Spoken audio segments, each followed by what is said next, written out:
Good morning. I'm former Secretary Edwin Lacierda from Pinoy's Administration.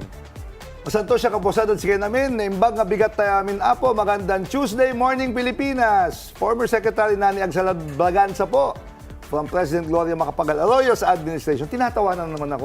And we are the Smokes!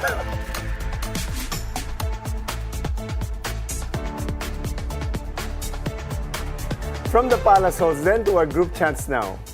We'll give you perspectives from an insider's position standing behind the podium.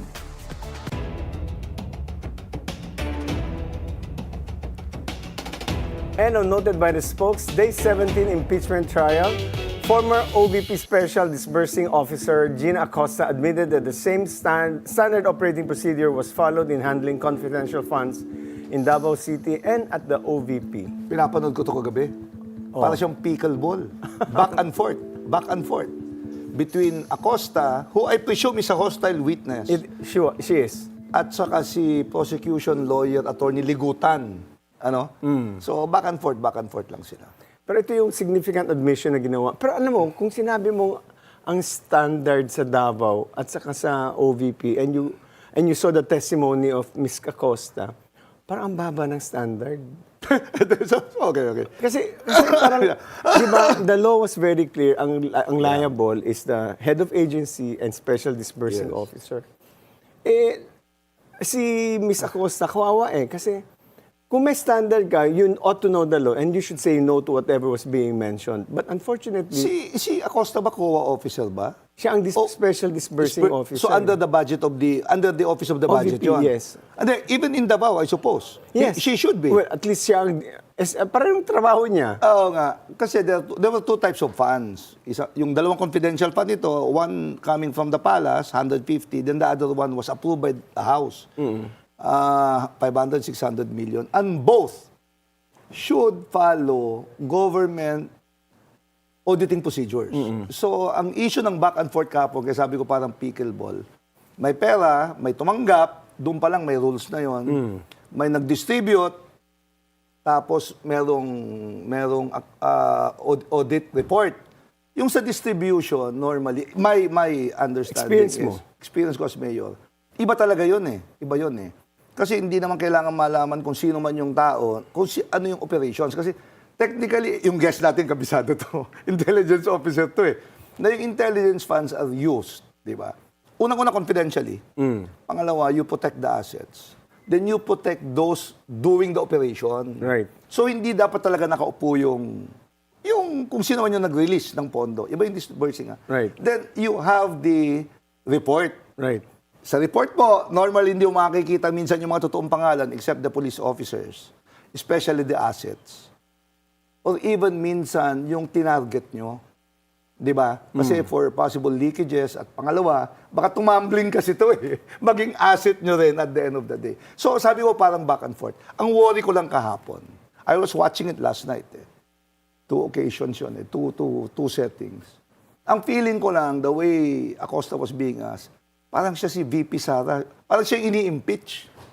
So, again, the prosecution just prove what the violations were, evidentiary document, kahit circumstantial kaya I agree with you, yung Davao at saka yung Manila should not be different.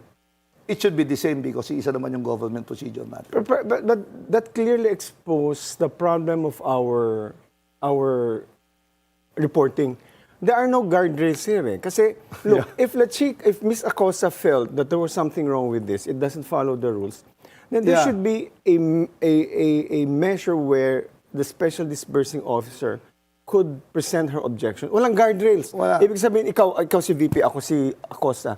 Unutusan mo ako, pa-feeling ko may mali, wala akong susunod ako sa iyo. Alam mo, yan ang lahat ng defense ni Acosta From day one, kasi allotted kami ng intelligence fund, may designated person na disbursing. Correct. At normally rito, kasama yung chief of police. Kasi sila naman yung nag-ooperate Kahit sa Sa Camino, syempre. sa local. Oo. Tapos meron kami mga force multipliers, yung Public Order and Safety Office, na dati ring CIDG, na tumutulong. So, 3 tao lang to. Kasi, ang problema And dito. normally, ang nagre-report, Attorney Edwin, yung chief of police. Teka muna, bakit may biglang attorney ang tinatawag din? pang-asar to. Wala. Secretary Edwin. Yahoo! Sandali, pero totoo it really proved they were able to establish na there's something, individual questionable transactions at saka may fund misuse. But ako naawa ako kay Ms. Acosta. Totoo rin, I do agree. At saka, normally, pag dumating yung intelligence fund kasi, parang normal operation lang yun eh. What I get from my table is, ano yung operate? The thing with intelligence fund kasi, fluid eh. Hindi naman siya parang Monday, Tuesday, Wednesday, tapos 15 days, 30. Hindi ko ganun eh. Kasi may mga naaabutan ng ongoing operation. So that's what I see. Tapos sasabihin ko, game yan. O sige, big fish yan. Parang ganun.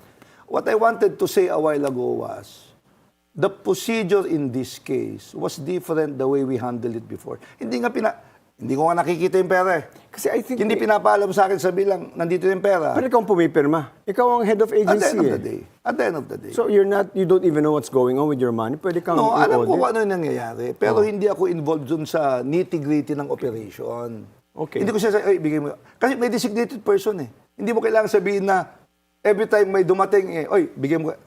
Walang ganon. Yun lang. In the situation where si Gov. Ben naman, siya na-disallow sila. Binayaran niya siya ang nag-abono. Na-disallow siya eh. So talagang kailangan swerte mo, hindi ka wala kang audit na disallowance. Inabol kami nung hindi na ako mayor. Oh. So the former chief of police clarified. At saka yung 3 taong involved sa amin. And it was finally cleared. Maliit yung sa amin this is only, we're talking of 3% of the overall budget at that time. So mga 2-3 million lang to. Maliit lang itong budget na to. Of course, iba yung 150 by 600 million. Yes.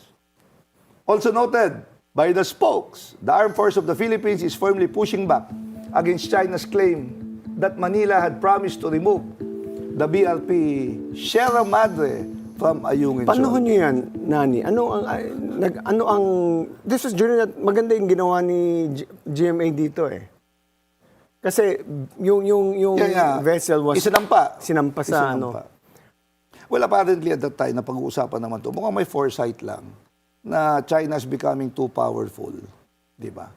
Tapos, not only is it big, it's a growing economy. They will go after natural resources to feed their people, to feed their industry. And they were eyeing the West Philippine Sea as a potential source for food at saka underwater natural resources. So, to stake our claim, kasi mas malaki sila, may isinampang barko ron. Di ba? Pero, kaya hindi nila magalaw-galaw yan. The reason being is because that property is considered Philippine territory. So, you cannot take it away forcibly to the Philippines. Otherwise, that's already considered. This is not about exclusive zone. The minute you touch that, the minute you force it out, that's considered Philippine territory. And your invasion, that's considered invasion. I do agree. I do agree with you. But China is doing mga squid tactics. Media, bakit? Squid, pusit. Squid tactics. Okay. Precisely to get what it wants. I think the ultimate goal of China is to explore the West Philippine Sea for natural resource. At pag yun ang nawala sa atin, kawawa ang taong bayan. But I don't know where this is coming from na kiniklaim nila the Philippines agreed to remove that. I've never heard that, at least official sources, wala. Parang they're claiming daw it happened during the time of President Duterte. But even then, there's no documentation on that. So, this is another narrative na naman na binubudol tayo ng mga Chinese. Fake news. Fake news. Sa akin, fake news to. But, they keep on repeating it.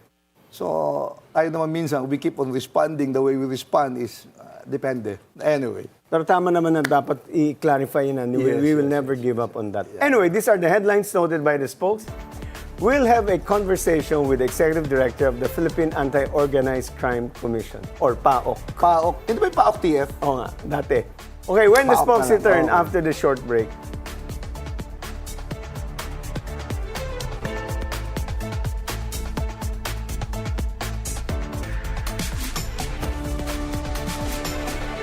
And the spokes is back. As a former PNP chief, he now heads up government's fight against organized crime. In recent weeks, PAOCC has been at the center of a series of high-profile raids that sparked a diplomatic clash with China. Joining the spokes this morning, and his first time on live TV, national TV, the Executive Director of PAOCC Benhur Acorda Jr. Kilala ko to. Nag-happy ng Pangasinan to sa distrito ko Kaya noon. pala, taga-Pangasinan rin kayo. Opo, Sir Edwin. Ay, good. Welcome to the Pangasinan Mafia. Ay, Dito. nga. Anyway, from Intelligence Regional Command at PNP Chief, nag-retire ka noong 2024. Ba't mo tinanggap ang pagiging PAOCC Chief?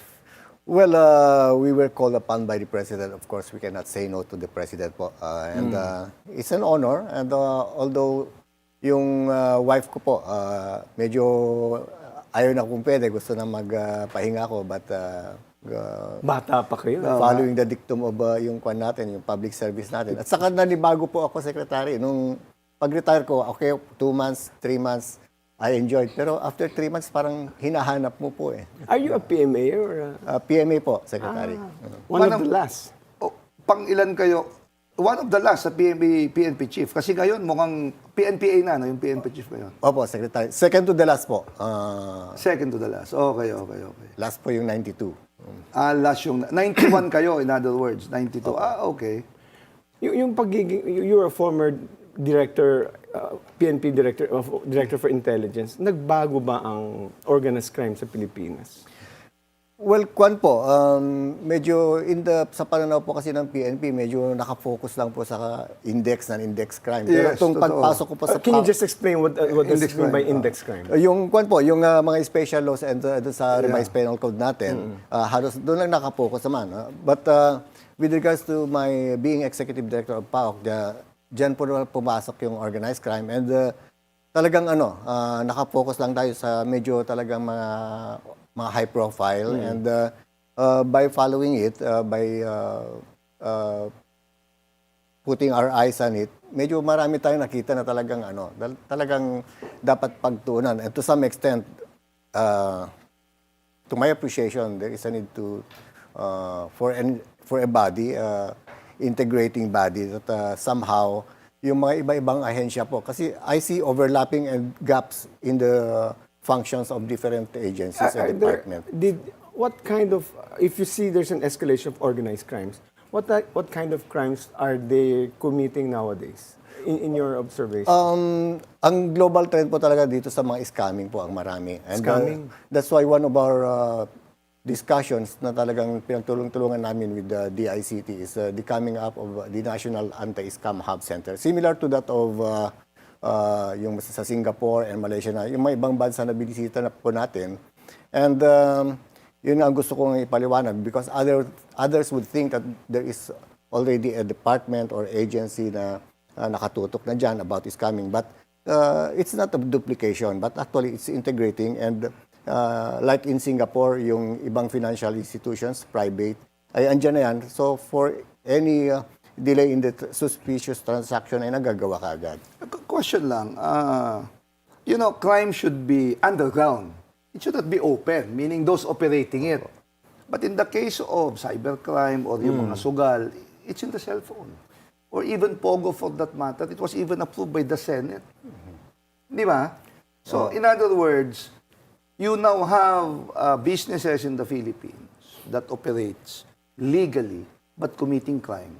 At saka yung mga illegal talaga. Di ba? So, in other words, how do you approach this situation from a policy level at saka from a government standpoint? Yun po ang kailangan po ng kwan natin, yung pag-uusap namin at talagang masusing pag-uusap because in the eyes of the lender at saka borrower, kung minsan nagsusuntukan po eh. Sabi ng lender, hindi naman po kami makasingil pag hindi namin gawin itong taktika na to. But still, yung borderline po ng batas at saka yung alibay nila is kung minsan ang hirap i-distinguish. Lalo sa online naman, when it comes to yung law enforcement, siguro yung actions ng government, kung minsan mas mabilis pang mag-create ng bagong account kaysa yung magtanggal or But the question, General, is how effective, how prepared are we to address cybercrime? Di ba? Kasi dalawa naman yan eh. May mga acknowledged na legal na mga sites. May mga illegal sites din. I've known a lot of people na naubos ang ipon, nagkahiwalay sa pamilya, simply because yung sugal, yung porn, lahat nasa cellphone. Yun lang. Yes po, we do admit that. But when it comes to escalation, I cannot say if there is any escalation. But what I can say po is nagtutulong po tayo mga different agencies. It's very sad. Tama po yung sinabi niya Secretary that marami po yung halos nagpapakamatay na ay nasisiraan ng bayad because all to their life, yung life savings nila ay napupunta sa scam. And that is why na talagang isa sa mga pinagtutuunan natin ng pansin is this kind of crimes na nakumit sa online applications kasi very accessible Would po. you recommend regulating yung mga gambling sites? Kasi even children can actually access it. Kung hindi mo makapaglaro, but they can always come up with fake accounts. We'll never know eh. Di ba? I've known one student na talagang hinanting ito dahil sa pagtataya lang sa basketball. To the point na humingi ng tulong at nagpapanik yung nanay because there were threats to kill him kung di nakabayad. At ito nakatago to eh. Di ba nakatago to? So, regulation, enforcement. There was one school talagang grabe when my son was still in high school. Malaking malaking issue yung gambling ng mga bata sa basketball. Tama po, Secretary. But isa sa tingin ko na makakatulong talaga is yung strict implementation of yung ID, especially sa mga SIM cards and yung pag-control natin. Because until now, medyo madali-dali pa rin ang mag-create ng identity sa mga telephone companies natin. Yan Question lang po. An ordinary crime versus an organized group. Anong penalty ang mas mabigat? Pangalawa, do you consider yung mga scam sa cellphone, illegal gambling, etc., as organized crime o perpetrated by individuals lang doing business via the internet? Depending on the extent po, Secretary po. Pag talagang malawakan na at talagang makita mo yung talagang hindi lang nag-iisa kundi marami at the extent of the number of their victim at saka very well connected kung minsan. Yan po ang isang mga tinututukan natin na minsan there is that feeling of helplessness ng mga biktima kasi yung lalapit sila sa isang ahensya is limited din because we have to connect with the bank, the AMLAC, we have to connect with the DTI and everything. And yun ang nakita kong na-appreciate po sa significance po ng Anti-Organized Crime Commission because we can call different agencies po for inter-agency meeting. Okay, Secretary or DTI, what do you have? Then pagsamasamahin na, then we can come up with the whole story. Do you have enforcement units? Kayo mismo nagre-raid or you rely on other units like the PNP, military to conduct the operation? We are just a commission secretary and we rely po on the PNP and the NBI when it comes to PAOCC is an interagency task force. Interagency task force. Not a task force po, Secretary, but but we can call the NBI and the police. What are you mentioned a while ago that scamming has really taken precedence. So apart from scamming, what are the other crimes that are ang pumalit sa Pogo? Kasi dati malakas ang Pogo eh. So, ano mga ginagawa ng mga negosyo ng mga organized crimes? He ordered the first raid sa Pogo sa Bamban. I was the Chief PNP po. Chief PNP. Yes, oo nga. Di ba? There are medyo may So wala ng Pogo ngayon. So ano na ngayon ang pumalit sa Pogo? We cannot say po, Secretary, na wala na po. But to our appreciation, medyo nagkalat sila. There was a time din na lumipat sa ibang karating bansa and nag-intensify din po yung mga ibang natin, mga ibang kapitbahay natin ng mga bansa. And to some extent, we are in constant coordination with yung mga ambassadors natin. And we were informed that may mga paisa-isang bumabalik dito sa atin. Let's talk about the issue that prompted the diplomatic clash with China.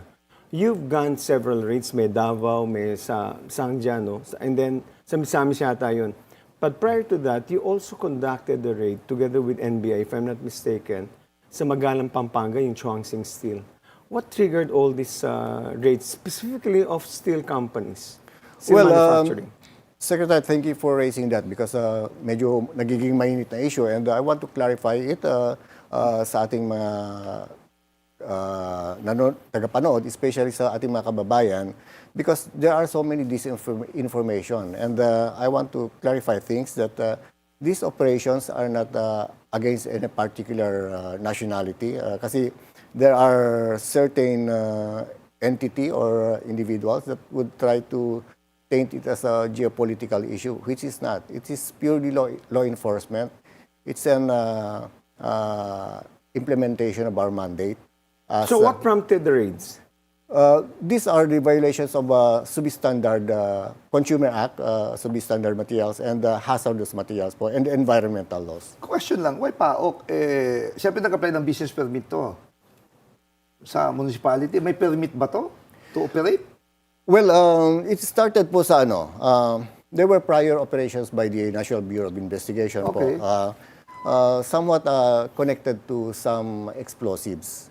But in the Okay. pursuit of application of search warrant, by accident, na-discover po yung presence of radioactive materials. How were what you is able this? to discover that? May During the radioactive... surveillance po nagkaroon po ng duda. Nagkataon po yung NBI natin, yung NBI agent natin who were involved with the operation, have experiences po, have technical knowledge with... I mean, you can only detect radioactive materials if you have radioactive detectors. Did you... we have po, Geiger counter. with the help po of the Geiger counter. officials from PNRI, nakatulong po sa pagdetect. So during the application of the search warrant, these are among the issues that were raised before the court. for the I'm just curious. Anong klaseng radioactive material to at saan ginagamit ito? Because marami namang radioactive materials eh. Sa paggawa ba ng bakal, gumagamit ba sila ng radioactive material? I'm not sure. I don't know.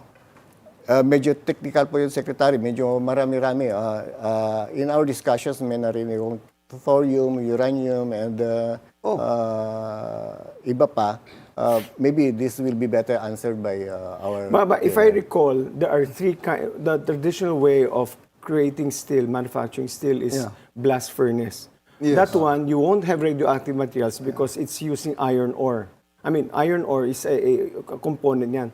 Ngayon, we're moving towards, right now, yung mga Chinese companies, ang nandito ngayon, they're using inductive furnace. Eh. So they're using no longer iron ore, they're using scrap metals. Okay. Also, the newest technology is electric arc furnace, now which is very economic. This medyo green yun, that's why that's being promoted by the government. Pero kasi walang scrap radioactive metal, yun. no, but the problem is, yung scrap metals kasi, pwedeng pasukan ng radioactive material. Let's say if it's a scrap metal coming from the hospital, may mga yan. But yun. were you able to determine, for instance, at saka the other thing that came out recently, coins. Di ba? I understand. Coins which are still in use, not declared as out of wala na sa circulation. BSP sometimes would melt them naman talaga. Yes. But ito talaga, in circulation pa yung pera. Ang worrisome kasi, is there a possibility na itong mga nakuhang radioactive materials can be weaponized? Well, Kasi kung gano'n yun, nasa loob ng Pilipinas yun at hindi kontrolado ng Armed Forces o ng Philippine National Police yun. to be honest, Mr. Secretary, ang kwan po natin po dyan is medyo, hindi naman blank wall. We have some leads, but we don't want speculations also, to be fair with those companies. I would understand. As of now, we are looking at yung violations and hazardous materials as one of the issue. But with regards to purpose and kung ano talagang ginagawa, those are still in, it remains a question without factual explanation. But it raises an alarm. Question lang. How extensive yung steel plants or industry sa Pilipinas not controlled by Filipinos? Based on your intelligence report. That is one of the reasons why, personally, I have to involve my office because aside from being a part of our mandate, looking at it, the extent is very alarming because I would like to raise a question, to answer your question, Secretary, by raising a question. What if we will close our eyes, and by closing our eyes, it would be interpreted, we can expect that our steel industry will be saturated by substandard and contaminated materials. And I was told in the discussion with our expert from the PNRI that it's not as dangerous as a bomb na sumasabog. We are not talking about that kind of threat. Yeah. But imagine if you are going to place that in a household, in your kitchen, in the school, and over time, if pwede kang magpa-x-ray ng isang beses, walang mangyari. But if you will place that in your household, no matter how little, but it keeps on emitting, And we are talking about 900 metric tons ang nandyan sa isang raid. Almost 1 million metric tons. And saan dadalhin yung mga waste nito? The way I understood Secretary Edwin kasi is, it may be coming from raw materials being used. Right now kasi, ang scrap metal, Yeah, scrap the new metal, technology uses scrap metal, yung inductive furnace at saka yung electric arc furnace, scrap metal. Doon lumalabas yung possibility, it happened in Mexico, na the scrap metal came from a hospital kaya may radioactive material. Dito ba sa inyo ginagawa? But apart from that muna, let's talk about, I'll go back to that later. Pero bakit tinutunaw ang mga coins? Drum-drum daw ang nakuha. Saan ito? Saan plant to? This was in Swanxing steel plant. Sa Magalang, Pampanga. Did you ask them why are you melting coins, they will 20 not peso answer po. coins? Question lang. Oo nga. Question lang. Ito ba may mga business permit ba to? Hindi niyo po sinagot kanina kasi kaya I'm curious. We talked with the local government officials, and we are happy, especially in the case of Swanxing po. Inamin naman nila yung pagkukulang nila sa Ano ang pagkukulang nila? They don't have the technology in looking at yung when it comes to radioactive. Pero may business permit po ba o wala?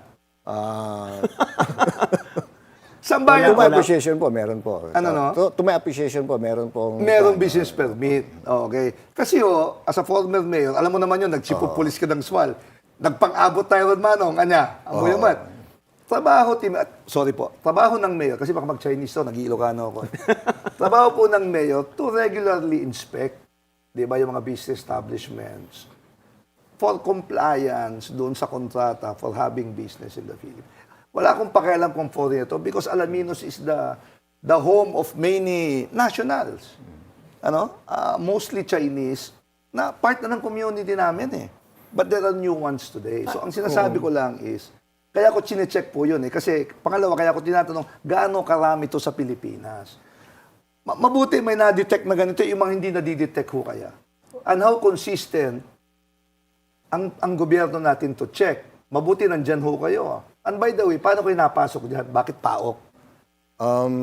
It's related po yata po sa pagiging former police.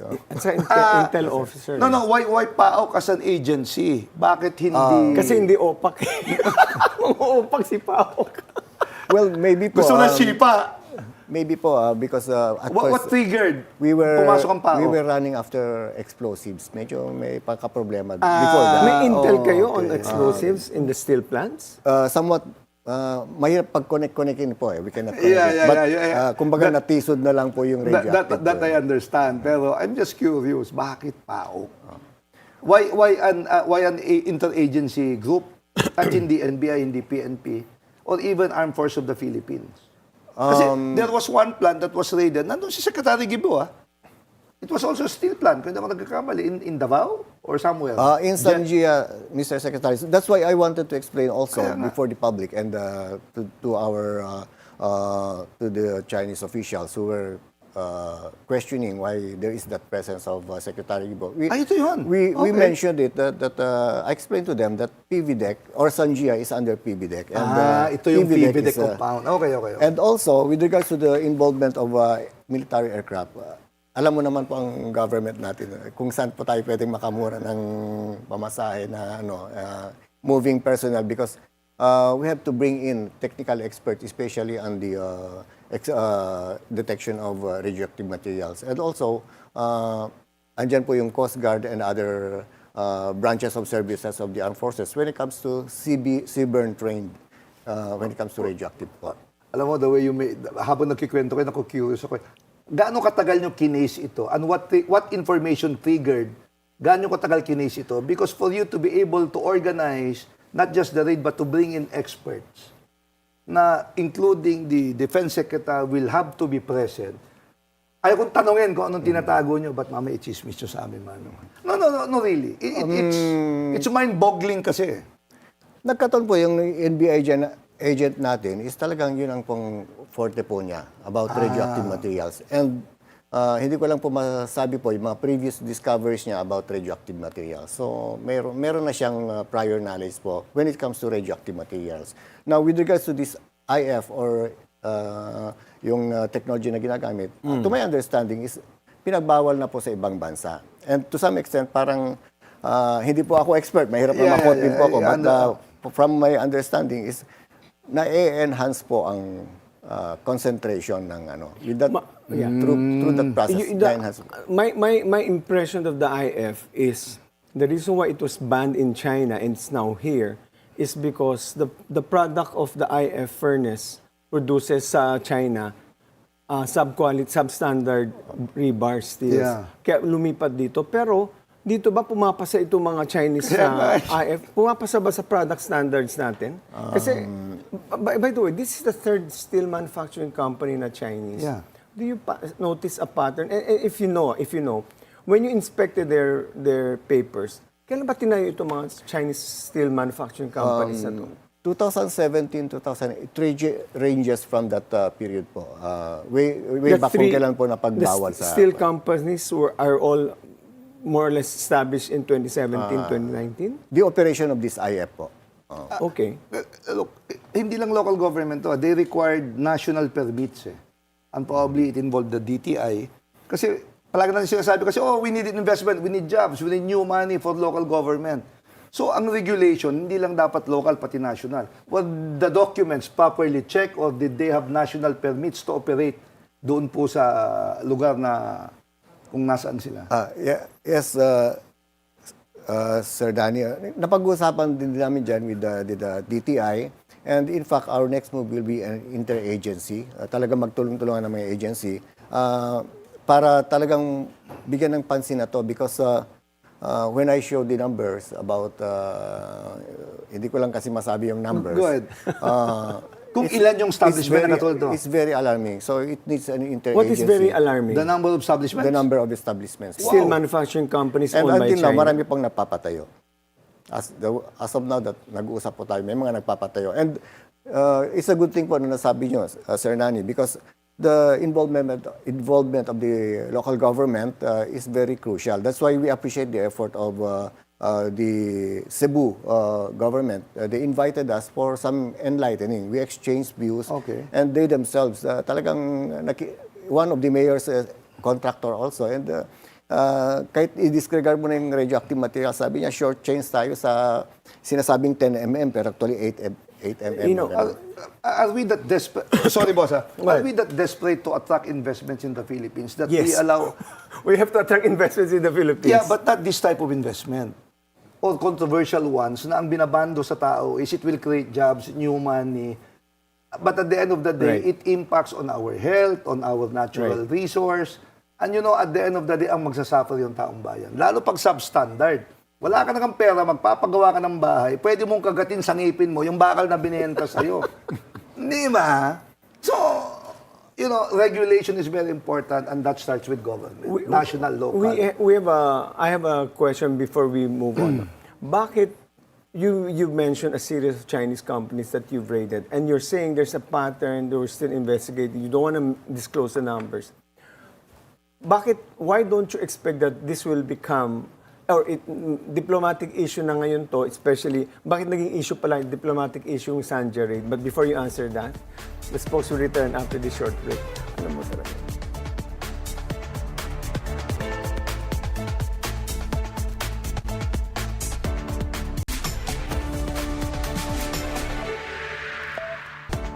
The spokes is back still with PAOCC Executive Director General Benhur Acorda. Benhur ba? Benjamin. Akala ko, Secretary Benjamin. Benjamin. Pero bago tayo pumunta sa ating hanging question, we'll acknowledge the comments and questions coming from our live viewers. Mauna ka. From Bong Sanchez, good morning to the two honest anchors of the spokes. Ako lang ho. We are watching from office. Oh, it's 8 to 9. Yeah. Thank you very much po. Thank you very much. Keep watching. Comment from Kulokoy. Ito naman tayo. Ano ito confidential fund na pangalan. Dapat third party ang special disbursement officer. What does that mean? But anyway, comment. Kaya Acosta yun. Comment from Omar, I hope Acosta will be jailed too very soon. Wow. Comment from Kulokoy ulit. Not only steel industries, but the food industry, hinahawakan ng Chinese. Nilalason tayong mga Pilipino. Ha. Medyo ano yan, Medyo... Anyway, let's go back. Our hanging question. Ikaw. May follow-up lang ako, Sige, sorry. sige. Are you also going after those distributing the steel? Yung mga substandard steel? That is our next move, Secretary, because actually ako rin mismo, I wanted to convince myself kung tama ba yung ginagawa ko. Okay. So when the earthquake happened in Mindanao, and we conducted investigation also, our The one own in Jensen investigation in Pampanga, majority of those that totally collapsed building came, or they use this IF produce steel bars. So the more that I was convinced na dapat habulin. And going back to your question, Sir Hernani, one of the buildings that collapsed there use IF produce materials, but it's a good thing, nasarahan na ng DTI yung company na yon. But it was shut down way before this building was erected. So ibig sabihin po, there was no running after the these materials sa mga hardware and other is warehouses. So we are thinking, yan pong isang pinag-uusapan namin, how to run after this materials na substandard in such a way na huwag nang magamit po ng ating mga kababayan. I agree with you. I agree with you. Okay. Let's go back to the hanging question. Bakit naging diplomatic issue yung raid nyo sa Sanja?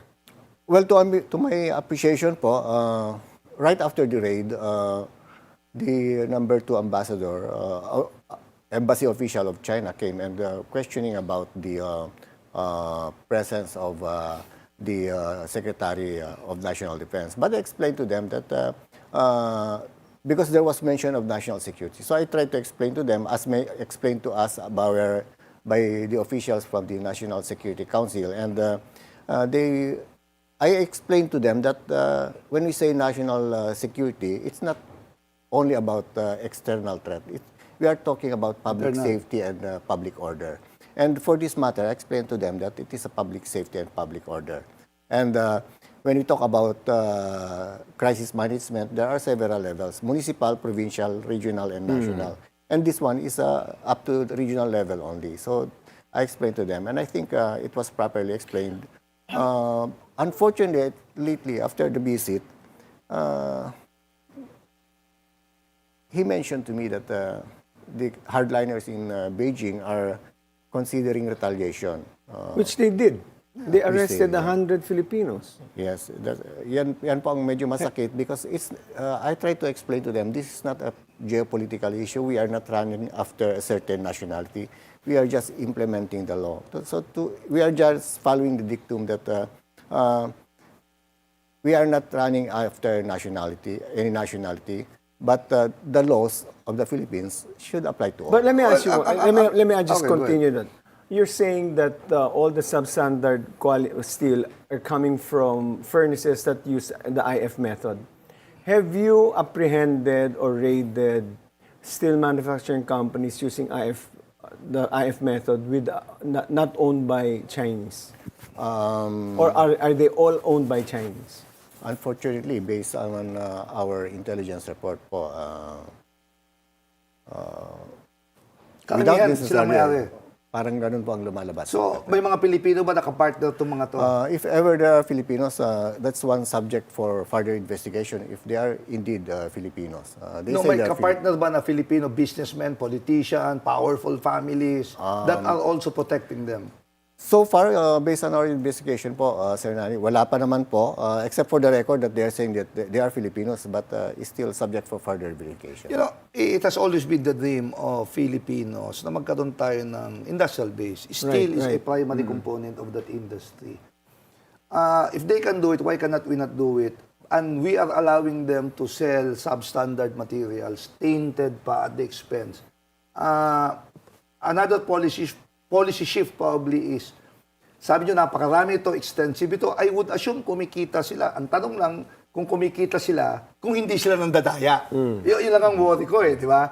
Pero kung hindi naman sila nandadaya, bakit hindi, would you recommend a policy shift na Pilipino lang magpatakbo nito? Well, andyan po naman yung mga batas natin about anti-dummy law. So, yun lang po siguro. I don't want to think that this is something political issue. But ang nakita ko man, whether it is or not, ang pinaka number one po na narrative po ng ating bansa po, especially sa mga government officials natin and other agencies, even in the legislation, should look at it. Dapat may-implement talaga na kung anong dapat i-implement ng agency ay gagawin po, mapa-immigration, mapa-DNR, mapa-Department of Labor. Unfortunately, kung minsan, yun nga, nagkakaroon ng overlapping or gaps. Like, dito sa civil registrar, sasabihin ni PSA, Yusek, paano ko bibigyan ng Filipino citizenship yan, birth certificate? Sinabi ni civil registrar, pinanganak siya rito. And if you look at the record, libo-libo po ang niregister ng isang munisipyo. Let me put it this way. Those are the gaps po. Ito opinion ko po to. You may not agree with me. Ang trabaho ng gobyerno, protektan yung Pilipino, yung Pilipinas. Yun ang primary. Wala akong problema sa investment. Pero kung hausyaw na investment, di ba? Just for the sake of creating jobs, creating new resource, tapos walang malinaw na standard enforcement. At the end of the day, that administration will suffer, but at the end of the day, the people will suffer. Nakakamatay ito, as we have seen in the earthquakes. Wasak yung pangarap mo na negosyo, yung bahay mo, if we allow this to happen. So, I do agree with you. This has nothing to do with whoever did it, but I put the blame on government for allowing it and not checking properly the qualification, the standards, and at the end of the day, tatakbo sa police. Dapat doon pa lang sa umpisa, inayos na to eh. Nagmumukha tuloy tayong investment, mukha tayong pera, mahirap ang buhay dahil din sa inyo, dahil sa flood control. Pero ito, malupit eh. Yung ordinaryong tao na nagpatayo ng bahay, tapos nawasak yung bahay, lumindol, pinag-ipunan niya, pinaghirapan niya, galing siyang abroad. And we allow it to happen. Weird, di ba? Let me ask you a question regarding the... You've conducted... Hindi ako sigalit, mano. Sinasabi ko lang. You've conducted 3 raids. Hindi, tama yung sinabi mo. You've conducted 3 raids. Apart from the fact that those 3 manufacturing companies, steel manufacturing companies, are owned by Chinese, what other common denominators do you see in those 3 plants that you've raided? Yung ang masakit po, Mr. Secretary, kasi nakita ko talagang kailangan po mag-usap-usap, which we are doing it naman. We are going towards that direction. Nakausap ko na rin po si Secretary Tolentino.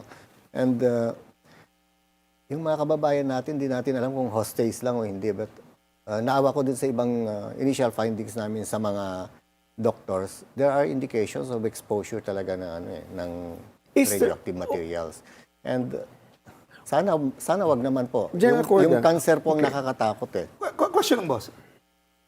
You mentioned it could be locally sourced, yung radioactive. No, It could happen. But, if it's not, kasi you should be able to determine anong klaseng radioactive material ito at kung ito ay pinoprocess sa Pilipinas o ginagamit sa Pilipinas.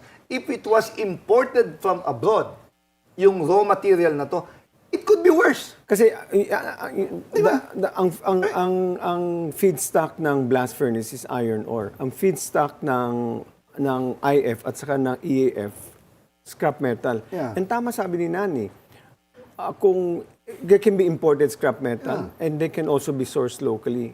Were you able to identify where's the source of those things? And if you did, now that you've discovered this, what preemptive measures are you doing ensuring that the importation of scrap metals are subject to inspection, radioactive inspection?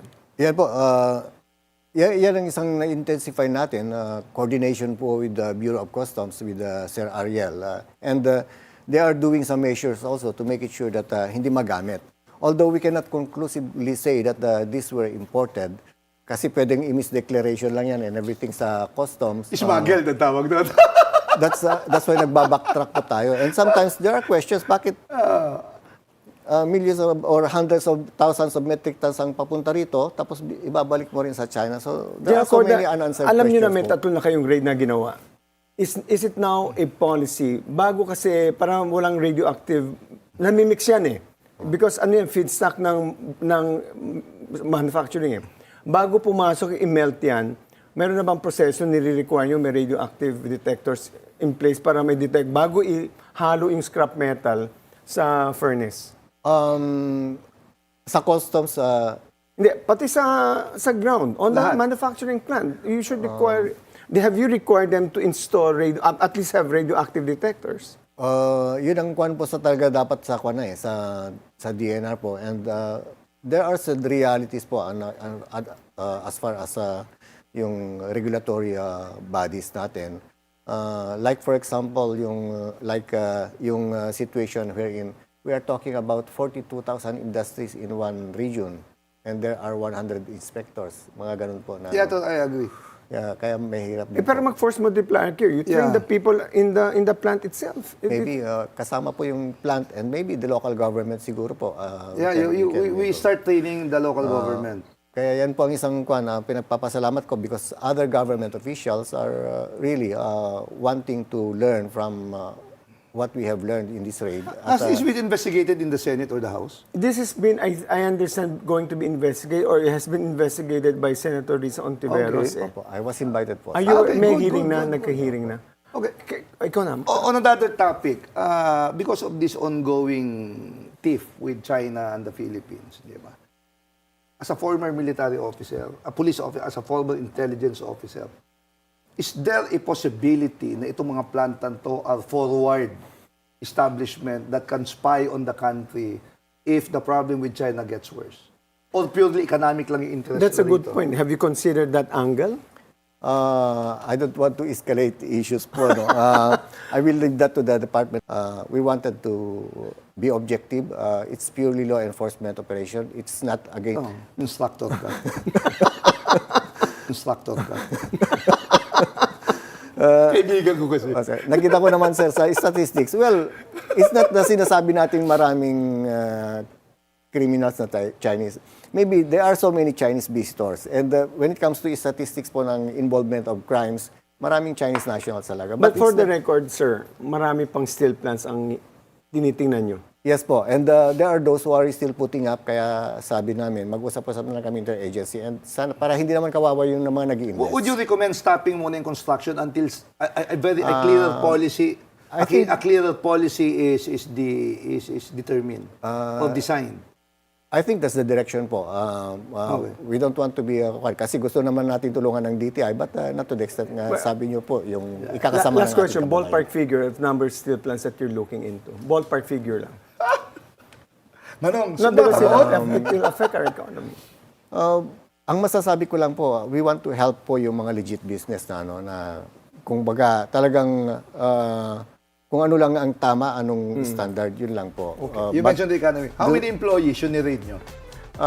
On the average of 150 to 300 po. 300. Nagbabayad na ng buwis. Papatawag ko po yung biyaya po. Yun, no? Yun na, over. Okay.